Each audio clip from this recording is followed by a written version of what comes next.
Hello students, welcome back to our channel Learn and Grow, and today we will discuss the CDP previous year questions of CTET for both exam। चलिए अपने questions की ओर चलते हैं। Question number 1, which of the following is an example of gross motor skill। हमें पूछा गया है कि जो gross motor skill होती है या स्थूल पेशी कौशल होता है उसका एग्जाम्पल कौन सा है। सो स्टूडेंट्स, ये क्वेश्चन जिस टॉपिक से लिया गया है उसका नाम है प्रिंसिपल ऑफ डेवलपमेंट, और इसमें हमारा एक डेवलपमेंटल प्रिंसिपल होता है जिसके अकॉर्डिंग हमारा जो डेवलपमेंट होता है वो कैसे होता है, ग्रोस टू फाइन। कैसे होता है, ग्रोस टू फाइन। ग्रोस और फाइन का मतलब क्या होता है, ग्रोस मतलब लार्ज या फिर बड़ी, और फाइन मतलब स्मॉल या फिर छोटी। सो जिस वर्क को करने में हम अपने ग्रॉस मसल या फिर लार्ज मसल का यूज़ करते हैं उसे हम क्या कहेंगे, ग्रॉस मोटर स्किल।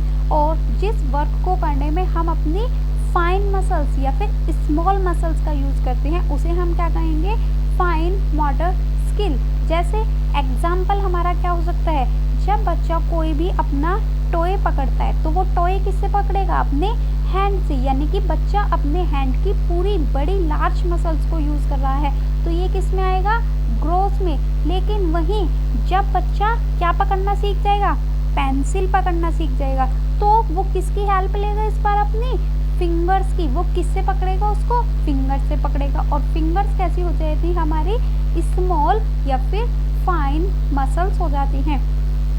सो जिस वक्त में हम अपनी लार्ज मसल्स का यूज़ करते हैं उसे क्या कहेंगे, ग्रॉस मोटर स्किल, और जिस वर्क में हम अपनी स्मॉल मसल्स का यूज़ करते हैं उसे हम क्या कहेंगे, फाइन मोटर स्किल। सो अब अपने ऑप्शंस पढ़ते हैं।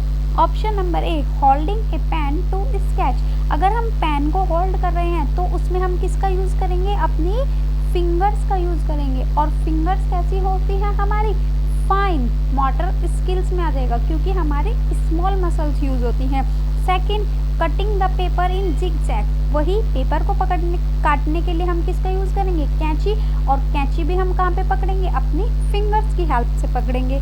पुटिंग बीड्स इन ए थ्रेड, यानी कि माला में मोती पिराना या फिर धागे में मोती जब हम पिराते हैं तो उसमें भी हम किसका यूज़ करेंगे, अपनी फिंगर्स का यूज़ करेंगे, तो वो भी किस में आ जाएगा, फाइन मोटर स्किल में।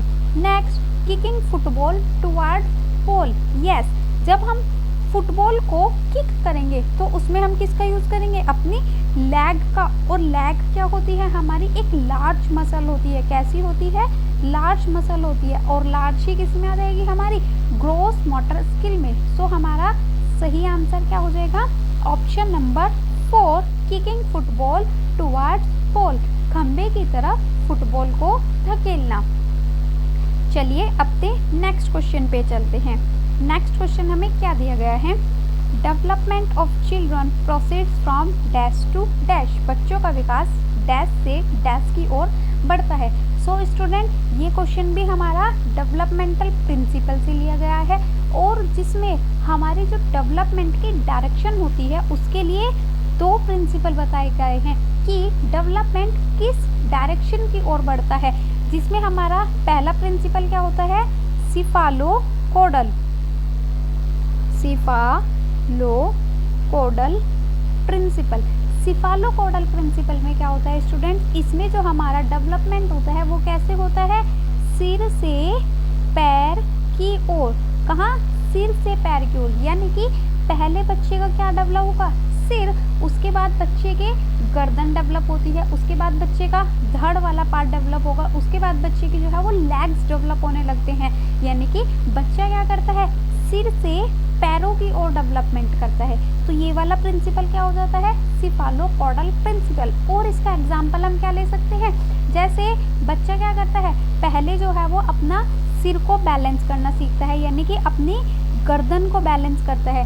फिर उसके बाद बच्चा क्या करने लगता है, अपने फिंगर्स में या अपने हैंड्स में जो है वो कुछ भी सामान पकड़ने लगता है। लेकिन सबसे लास्ट में वो क्या करता है, लास्ट में वो चलना सीखता है। क्या सीखता है, चलना वो सबसे लास्ट में सीखता है। इसीलिए हमारा जो सिफालोकोडल प्रिंसिपल होता है, फर्स्ट सिफालोकोडल कहाँ से होता है, सिर से पैर की ओर, कहाँ पे, सिर से पैर की ओर, इसे हम क्या कहते हैं, सिफालोकॉर्डल प्रिंसिपल।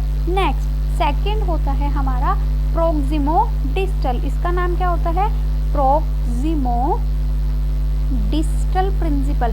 प्रोक्सिमो डिस्टल प्रिंसिपल क्या होता है स्टूडेंट्स, इसमें जो हमारा डेवलपमेंट होता है वो कैसे होता है, सेंटर टू पेरीफेरी, यानी कि सेंटर से बाहर की ओर, पहले सेंटर का विकास होता है और फिर पेरीफेरी यानी कि जो हमारे कोने होते हैं, यानी कि हमारे शरीर से बाहर की ओर डेवलपमेंट होता है।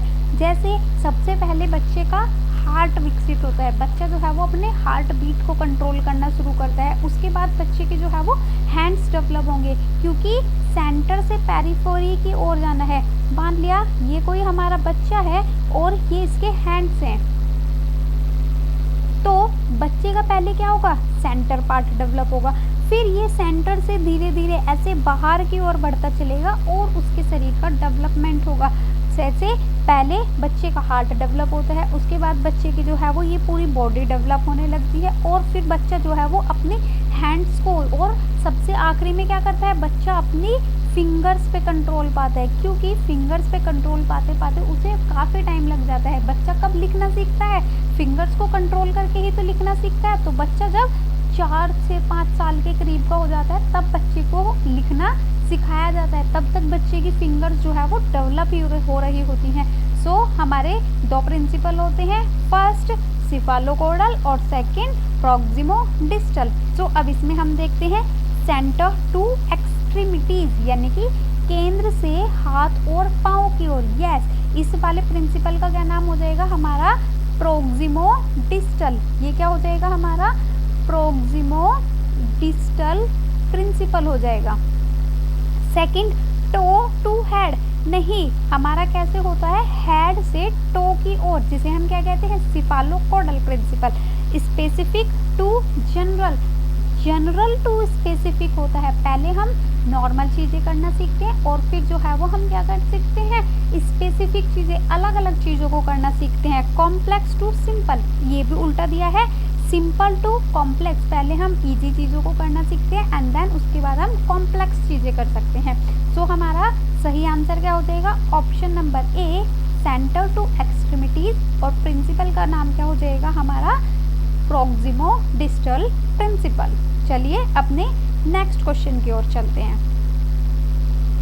नेक्स्ट क्वेश्चन हमें क्या दिया गया है, असर्शन और रीजन वाला क्वेश्चन है। असर्शन में क्या दिया गया है, socialization of the child first begins with her parents in the family. Yes, बच्चे का समाजीकरण प्रथम बार उसके परिवार में उसके माता पिता द्वारा होता है। रीजन, और इसका रीजन क्या दिया गया है, the family is the primary agent of socialization. परिवार बच्चे के समाजीकरण का प्राथमिक कारक है। सो स्टूडेंट्स, ये क्वेश्चन हमारा किस टॉपिक से लिया गया है, socialization and its state. Socialization क्या होता है, जो भी हमारे आसपास की सोसाइटी, हमारा एनवायरनमेंट होता है उसको एडॉप्ट करना, उसमें घुलना मिलना ही हमारा क्या कहलाता है, सोशलाइजेशन कहलाता है। और जो इस सोशलाइजेशन में हमारी हेल्प करते हैं, क्या करते हैं, हमारी हेल्प करते हैं, वे ही इसके क्या कहलाते हैं, एजेंट कहलाते हैं। और ये एजेंट कैसे होते हैं, एक होते हैं हमारे प्राइमरी और एक होते हैं हमारे सेकेंडरी, यानी कि दो टाइप्स के एजेंट होते हैं, प्राइमरी एंड सेकेंडरी। और अगर आपको इस टॉपिक के बारे में डिटेल से पढ़ना है तो आप हमारे चैनल पे वीडियो की प्लेलिस्ट में जाके देख सकते हैं, पेडागोजी फॉर ऑल पेपर या फिर CDP फॉर ऑल पेपर नाम की एक प्लेलिस्ट है, उसमें आप देख सकते हैं इस टॉपिक को। सो अब हम क्या पढ़ते हैं, हमारे प्राइमरी एंड सेकेंडरी एजेंट्स कौन होते हैं, सेकेंडरी। सो जो प्राइमरी होते हैं, बच्चे की जो फैमिली में कौन हो सकता है, बच्चे के पेरेंट्स हो सकते हैं, बच्चे के भाई बहन हो सकते हैं, बच्चे के ग्रैंड पेरेंट्स हो सकते हैं और बच्चे के सिबलिंग्स, जो भी होते हैं फैमिली से रिलेटेड पर्सन कहाँ पे आएंगे, केवल प्राइमरी में आएंगे। और आउटसाइड द फैमिली, चाहे वो उसका स्कूल हो, चाहे वो उसका नेबर हो, उसके आसपास का एनवायरनमेंट हो, सब कहीं में आ जाता है, उसके सेकेंडरी सोशलाइजेशन में आ जाता है, सेकेंडरी एजेंट कहलाते हैं। सो फैमिली हमारा क्या होता है, प्राइमरी एजेंट। रीज़न भी सही है और असर्शन भी सही है कि सोशलाइजेशन कहाँ से शुरू होता है, पेरेंट्स से, और रीज़न भी हमारा करेक्ट एक्सप्लेनेशन दे रहा है असर्शन की। तो हमारा सही आंसर क्या होगा, both A and B are correct and R is the correct explanation of A. So हमारा सही आंसर क्या हो जाएगा, ऑप्शन नंबर ए। चलिए अपने नेक्स्ट क्वेश्चन की ओर चलते हैं। नेक्स्ट क्वेश्चन हमें क्या दिया गया है, according to Jean Piaget theory of cognitive development which of the following concept should be taught to children at the age of 3 to 6 year. So students ये क्वेश्चन हमारा किससे लिया गया है, पियाजेट कॉग्निटिव डेवलपमेंटल थ्योरी। और पियाजे ने अपनी cognitive development theory के लिए कितने स्टेजेस बताई हैं, पियाजे ने 4 स्टेजेस बताई हैं। First sensory motor, second pre operational, third concrete operational और फोर्थ फॉर्मल ऑपरेशन। तो पियाजे की स्टेजेस कितनी हो जाती हैं, 4। और आपको इनकी एज भी याद रखनी है क्योंकि एज से रिलेटेड क्वेश्चन भी सीटेट में पूछ लिया जाता है। फर्स्ट स्टेज की एज कितनी होती है, बर्थ से 2 ईयर, प्री ऑपरेशनल के लिए 2 से 7, कॉन्क्रीट के लिए 7 to 12 एंड फॉर्मल के लिए हो जाती है 12 ईयर्स टू ऑनवर्ड्स, यानी कि 12 ईयर से आगे की एज हमारी फॉर्मल ऑपरेशन में आ जाती है। सो स्टूडेंट्स इसमें आपको कुछ की पॉइंट्स याद रखने हैं क्योंकि उन्हीं की पॉइंट्स से हमेशा क्वेश्चंस पूछे जाते हैं कि फर्स्ट स्टेज में क्या आता है और सेकंड स्टेज में क्या आता है। तो यही क्वेश्चन हमेशा पूछे जाते हैं। सेंसरी मोटर, सेंसरी मोटर के लिए आपको सिर्फ 2 टर्म्स यूज करनी है। एक तो क्या, बच्चा किसके थ्रू सीखता है, अपनी सेंसेस के थ्रू सीखता है। और बच्चा क्या डेवलप कर लेता है, एक आता है ऑब्जेक्ट परमानेंस, ऑब्जेक्ट परमानेंस। ये क्या होता है, ये हमारा किस स्टेज में डेवलप होता है, ये हमारा सेंसरी मोटर स्टेज में डेवलप हो जाता है। और इसका मीनिंग क्या होता है, जैसे जब बच्चा छोटा होता है 3 से 4 महीने का या उस एज के अप्रोक्स होता है 1 ईयर तक का होता है, तो आप बच्चे के सामने से कोई चीज़ ऐसे भी गायब कर देते हो और कहते हो कि इसे तो कोको ले गई या फिर ये चोरी हो गई या फिर ये गायब हो गई, ठीक है, या फिर क्या बोलते हो आप, बिल्ली आ गई, वो ले गई थी। तो बच्चा क्या होता है, तब मान जाता है कि वो चीज़ मेरे सामने नहीं है, तो मतलब वो चीज़ अब एग्जिस्ट नहीं करती। लेकिन 2 साल आते आते बच्चे में क्या डेवलप हो जाता है, ऑब्जेक्ट परमानेंस। अब बच्चा ये समझ गया है कि अगर कोई चीज़ मेरे सामने प्रेजेंट नहीं है तो ऐसा नहीं है कि वो कहीं पे भी प्रेजेंट नहीं होगी, वो प्रेजेंट है, बस मेरे सामने नहीं है। यानी कि बच्चे को ऑब्जेक्ट याद रहने लगती हैं कि अगर वो मेरे सामने मुझे दिख नहीं रही है तो भी वो एग्जिस्ट करती है। इसे ही हम क्या कहते हैं, object permanence. So first stage में आपको क्या याद रखना है, बच्चा किसके थ्रू सीखता है, अपनी सेंसेस के, और क्या डेवलप कर लेता है, object permanence. Second pre operational stage, pre operational stage में क्या होता है 2 से 7 ईयर्स। तो एक तो इसमें बच्चा क्या होता है, कैसे सीखता है, through language and mental images. यानी कि बच्चा जो है वो अब क्या करने लगेगा, अपनी लैंग्वेज को डेवलप करने लगेगा और अपने माइंड में इमेजेस डेवलप करता है। इमेजेस भी कैसी, सिंबॉलिक, यानी कि बच्चा जो है वो सिंबल्स के थ्रू सीखना शुरू कर देता है। और इसमें एक टर्म आती है सेकंड स्टेज के लिए ही, क्या होती है हमारी, ईगोसेंट्रिज्म।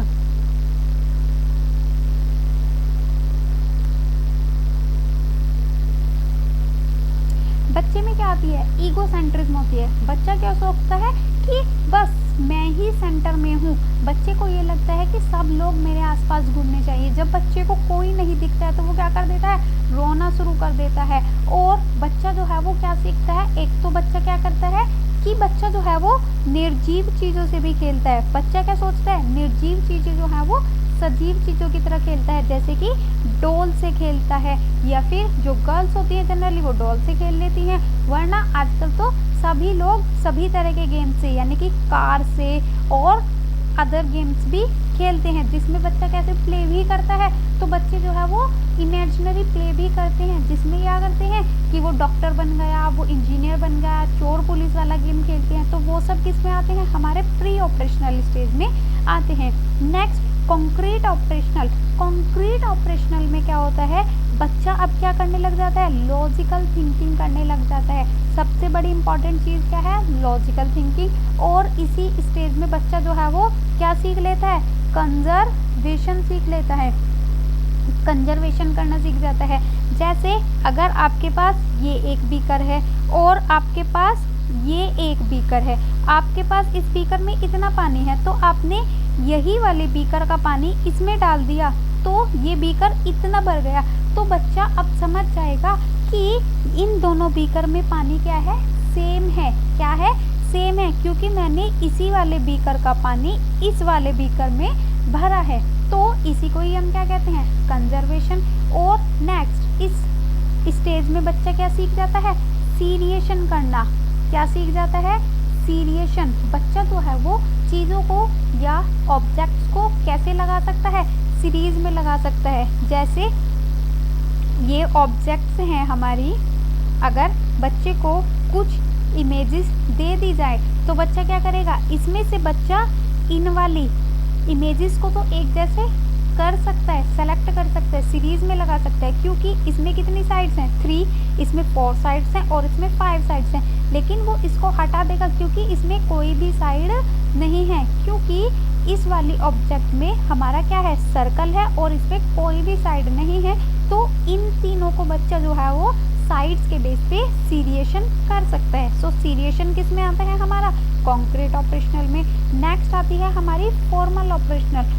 फॉर्मल ऑपरेशन क्या होती है, इसमें बच्चा जो है वो हाइपोथेटिकल थिंकिंग करने लगता है, यानी कि बच्चा अब एज ए साइंटिफिक थिंकिंग, यानी कि बच्चा अब एक तो इसमें क्या करने लगता है, एब्स्ट्रैक्ट, क्योंकि हाइपोथेटिकल थिंकिंग क्या होती है, एब्स्ट्रैक्ट, जो हमें दिखाई नहीं देती है। अब बच्चा वो वाली थिंकिंग करने लगता है, यानी कि बच्चा higher order thinking skills develop करना शुरू कर देता है।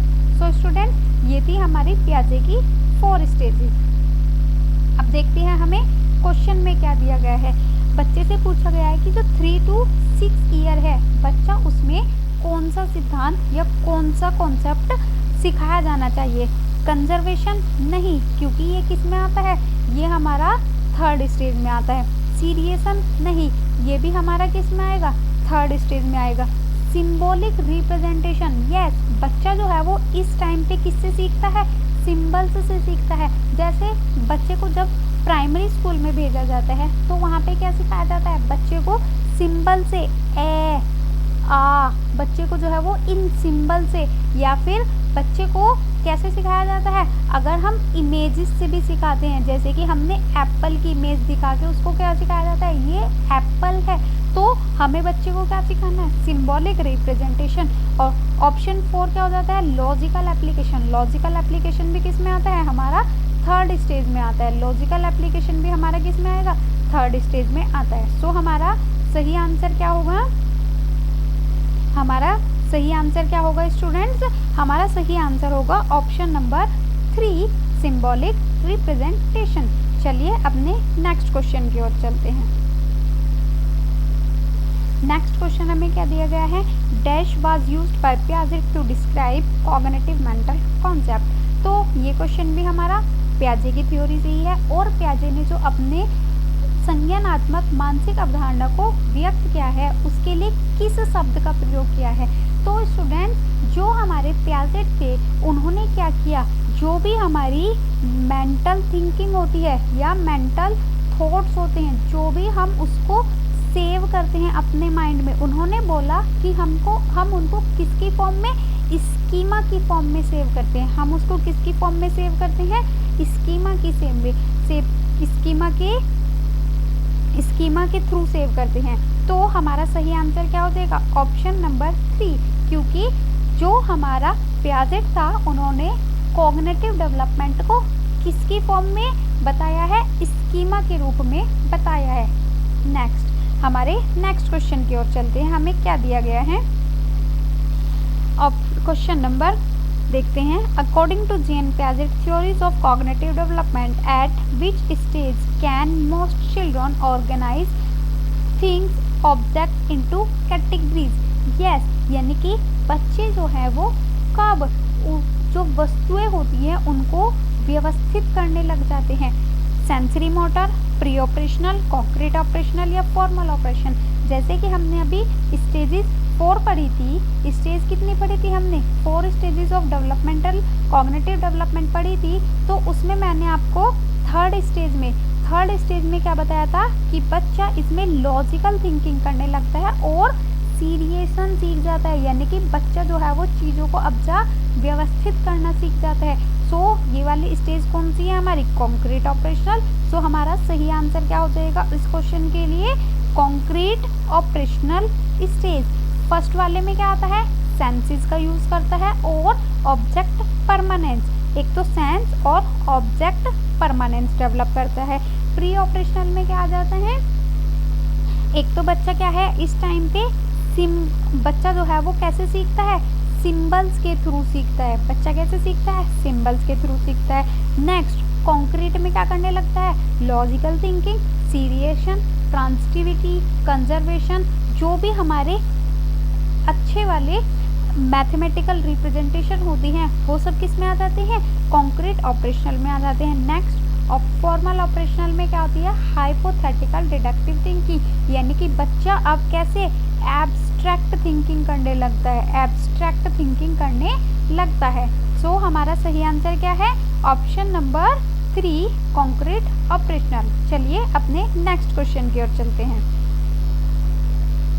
नेक्स्ट क्वेश्चन हमें क्या दिया गया है? रजनी जज his friends action based on tit for tat mentality.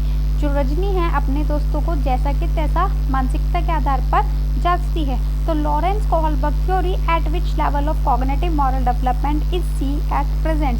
तो जो हमारी लॉरेंस कोहलबर्ग की थ्योरी है उसके अकॉर्डिंग रजनी कौन से लेवल पर है?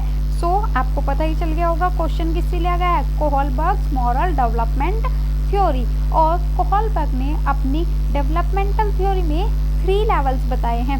First pre conventional, second conventional and third post conventional. इसमें क्या होता है? प्री कन्वेंशनल में जो बच्चा जो है वो काफ़ी छोटा होता है, जैसे कि 0 से 6। कन्वेंशनल में होता है 6 टू ऑलमोस्ट 12 तक होता है। लेकिन जो पोस्ट कन्वेंशनल होता है इसमें 12 से ऊपर का बच्चा हो जाता है। तो पहले वाले स्टेज में क्या बोला जाता है कि बच्चा जो है वो टिट फॉर टैट, यानी कि जैसे को तैसा, अगर तुमने मेरी पेंसिल तोड़ी है तो मैं भी तुम्हारी पेंसिल तोड़ दूंगा। तो बच्चा जो है वो इस वाली मेंटेलिटी को फॉलो करता है। और रूल्स को फॉलो किस लिए करता है? अवॉइड पनिशमेंट, पनिशमेंट को अवॉइड करने के लिए वो क्या करता है? रूल्स को फॉलो करता है। सेकंड स्टेज है हमारी कन्वेंशनल स्टेज। सेकंड हमारी कन्वेंशनल स्टेज होती है। तो कन्वेंशनल स्टेज में क्या है? हमारा बच्चा क्या करता है? जो हमारे सोसाइटिकल रूल्स हैं, क्या हैं हमारे, जो भी हमारे सोसाइटी के रूल्स हैं उनको एज इट इज़ फॉलो करता है, एज इट इज़ फॉलो करता है। उसका मानना है कि जो सोसाइटी ने रूल्स बनाए हैं वो बिल्कुल सही हैं, हमें उन्हें एज इट इज़ फॉलो करना होगा। Obligation of social system and duties, वो क्या करता है? जो भी उसकी सोशल ड्यूटीज़ हैं और जो भी सोशल रूल्स हैं, अपहोल्ड्स लॉ, उन लॉज को फॉलो करता है। नेक्स्ट हमारी स्टेज 3 में क्या आता है? Post conventional. इसमें क्या होता है? बच्चा जो है वो अब बड़ा हो गया है तो वो क्या कर सकता है? ह्यूमैनिटी के लिए रूल्स को ब्रेक कर सकता है। ह्यूमैनिटी यानी कि लोगों की भलाई के लिए रूल्स को क्या कर सकता है? ब्रेक कर सकता है। सो ये थी हमारी 3 stage of moral development theory. So हमारा सही आंसर क्या होगा इसके लिए? क्योंकि जो रजनी है वो टिट फॉर टैट स्टेज पे है और वो कहाँ पे होती है? हमारे प्री कन्वेंशनल यानी कि पहली स्टेज पे। तो ये इसका आंसर सही क्या हो जाएगा? प्री कन्वेंशनल या फिर पूर्व परंपरागत। ऑप्शन नंबर 2 हमारा सही होगा। चलिए अपने नेक्स्ट क्वेश्चन की ओर चलते हैं। When students face difficulty in solving a given problem, a teacher should scaffold student by.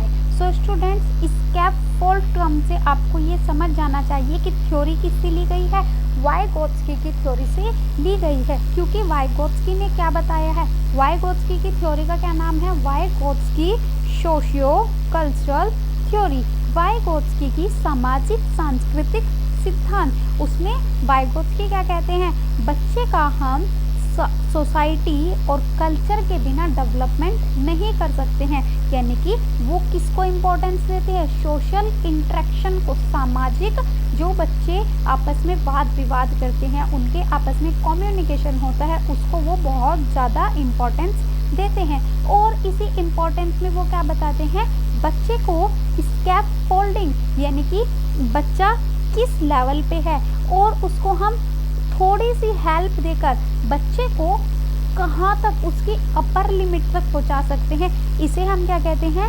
ZPD।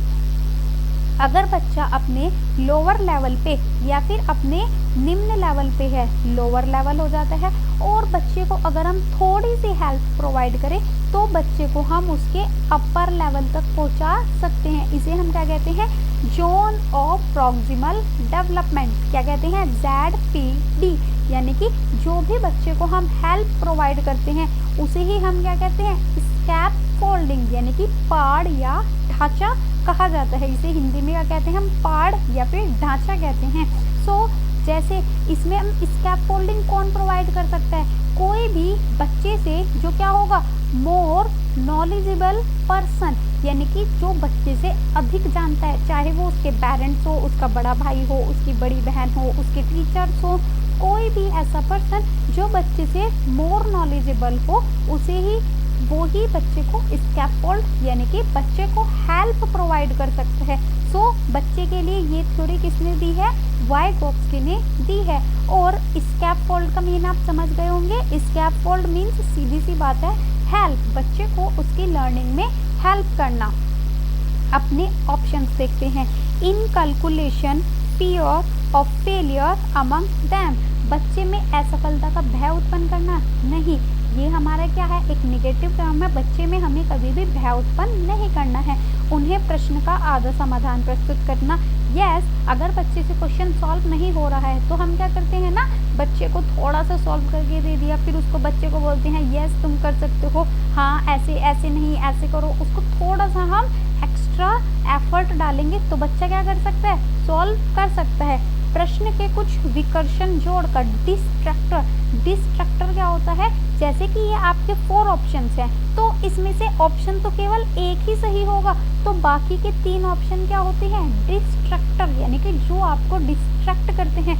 बच्चे को हमें डिस्ट्रैक्ट नहीं करना है, बच्चे को हमें हेल्प करनी है। डिस्करेज वर्बलाइजेशन ऑफ देयर थॉट, यानी कि बच्चे को हम बोलने ही नहीं दे रहे हैं तो बच्चा कैसे हमसे हेल्प मांगेगा, बच्चा कैसे अपनी प्रॉब्लम को बताएगा, तो ये भी नहीं करना है। तो हमारा सही आंसर क्या हो जाएगा, ऑप्शन नंबर 2, प्रश्न का आधा समान प्रस्तुत करके हम उन्हें क्या दे सकते हैं, स्कैफोल्डिंग प्रोवाइड कर सकते हैं। चलिए अपने नेक्स्ट क्वेश्चन की ओर चलते हैं। हमें क्या दिया गया है, select the correct match of theorist and the idea proposed by hide. एक तरफ थ्योरिस्ट दिए गए हैं और एक तरफ उनके आइडियाज़ दिए गए हैं, हमें बताना है कि कौन सा जो है वो सही मैच किया गया है। सो स्टूडेंट्स देखते हैं अपने क्वेश्चन में हमें कौन कौन से ऑप्शन दिए गए हैं। फर्स्ट, लेव वाइगोत्स्की कल्चरल रूल, अभी मैंने आपको क्या बताया, लेव वाइगोत्स्की की थ्योरी का नाम क्या था, लेव वाइगोत्स्की सोशियो कल्चरल थ्योरी, यानी कि कल्चर को इम्पोर्टेंस किसने दी है, लेव वाइगोत्स्की। और इन कल्चर को जो भी एजेंट प्रोवाइड कराते हैं या जो भी उसमें हमारी हेल्प करते हैं उसके लिए उन्होंने क्या बताया है, कल्चरल टूल्स दिए हैं। सो हमारा ये वाला ऑप्शन सही है। Howard Gardner G factor intelligence, G नहीं students, G factor intelligence Howard Gardner ने नहीं दिया है। हार्वर्ड गार्डनर की कौन सी है, मल्टी इंटेलिजेंस थ्योरी, जिसमें हार्वर्ड गार्डनर ने 9 टाइप ऑफ इंटेलिजेंस बताए हैं। Option C, Jean Piaget scaffolding, scaffolding भी किससे है हमारा, स्कैफोल्डिंग भी हमारा पियाजेट से, स्कैफोल्डिंग भी किससे है हमारा, वाइगोत्स्की से है। सो जीन पियाजेट का कौन सा है, gene Piaget cognitive development of theory. Next, Lawrence Kohlberg emotional maturity, नहीं, कोहलबर्ग की कौन सा है, कोहलबर्ग का है मोरलिटी डेवलपमेंट, यानी कि नैतिकता के विकास का सिद्धांत जो है वो कोहलबर्ग ने दिया है। तो ये भी ऑप्शन हमारा गलत है। तो हमारा सही आंसर क्या हो जाएगा, ऑप्शन नंबर 1 लेव वाइगोत्स्की कल्चरल टूल्स। चलिए अपने नेक्स्ट क्वेश्चन की ओर चलते हैं। ए प्रोग्रेसिव क्लासरूम प्रमोट्स, एक प्रगतिशील कक्षा किसे समुन्नत करती है, यानी कि प्रोग्रेसिव क्लासरूम क्या होता है, जिसमें हम सेंटर में किसको रखेंगे, सेंटर में हमेशा चाइल्ड को रखना है। तो प्रोग्रेसिव क्लासरूम में जो भी आप एक्टिविटी करेंगे वो चाइल्ड सेंटर्ड होनी चाहिए, बच्चे की नीड के अकॉर्डिंग, बच्चे की हेल्थ के अकॉर्डिंग, बच्चे के मेंटल लेवल के अकॉर्डिंग जो है वो हमें सब चीज़ें इसमें प्रोवाइड करानी है। Urge for knowledge construction, yes, बच्चे को हम क्या करते हैं, अर्ज करते हैं कि वो अपनी नॉलेज जो है वो खुद कंस्ट्रक्ट करे, क्योंकि बच्चा जब खुद से अपनी नॉलेज कंस्ट्रक्ट करेगा, खुद से चीज़ों को सीखेगा, तो बच्चा क्या करेगा, एक तो चाइल्ड सेंटर हो जाती है, और जब बच्चा लर्निंग बाय डूइंग करता है तो वो बहुत अच्छे से सीख पाएगा। लर्निंग बाय डूइंग मतलब खुद से करके सीखेगा, तो बच्चा क्या हो जाएगा, बहुत अच्छे से सीख पाएगा। Option number 2 sense of alienation among student, विद्यार्थियों में परस्पर विमुखता, विमुखता क्या होती है, बच्चे एक दूसरे से बात ही ना करें, एक दूसरे के साथ इंटरेक्शन ही ना करें, तो बच्चे का सोशलाइजेशन कैसे होगा, बच्चे के सोशलाइजेशन में प्रॉब्लम आएगी, और सोशलाइजेशन जो है वो हमारा एजुकेशन का एक बहुत बड़ा पार्ट होता है। सो ये आंसर नहीं होगा। Disconnect from social context, same, बच्चों को हमें सोशली कॉन्टेक्स्ट से अलग नहीं, सोशली कॉन्टेक्स्ट के कॉन्टेक्ट में लाना है। रॉट मेमोराइजेशन, रॉट मेमोराइजेशन भी हमें नहीं करना है, क्योंकि ये क्या होता है, बच्चे के लिए इंटरेस्टिंग नहीं होता है, बच्चा जो है वो अपना इंटरेस्ट जो है वो एजुकेशन से खो देता है। तो हमारा सही आंसर क्या होगा, ऑप्शन नंबर ए, ज्ञान सृजन की चाह प्रोग्रेसिव क्लासरूम प्रमोट करता है। तो स्टूडेंट्स, ये थे हमारे आज के क्वेश्चन।